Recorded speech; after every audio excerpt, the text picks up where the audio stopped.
You can use 1 or 2 Ember ring. I'm opting for 1 Ember ring today. I want to just focus on my upper back. The ability of the Ember ring to push into the erectors and the rhomboids running right next to my spine allows me to relax my upper back, since it's quite stressful sitting in front of a desk, driving, carrying, whatever it is that you do. I know you're probably on your phone already, so don't do that. Let's lay down on top of the Ember ring, and I place the Ember ring between my shoulder blades.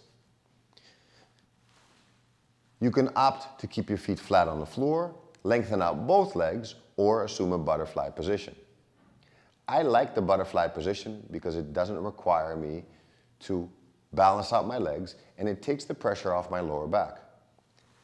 I start by hugging myself, finding a fixed focal point, and rotating my shoulders around my head. If you feel that you're getting dizzy, close your eyes, but maintain the focus even with your eyes closed. I'm rocking side to side, and I can feel the Ember ring pressing into my upper back. From there, it's time to breathe some more. I take my hands, I place them on my thighs, I bring my hands over my head, and bring them back down. The breathing pattern would be an inhale as my hands go up, and exhale as they come down. From there, palms up, relax,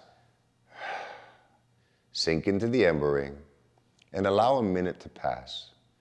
A minute for you to breathe, a minute for you to contemplate and reflect on your day, and a minute to feel better.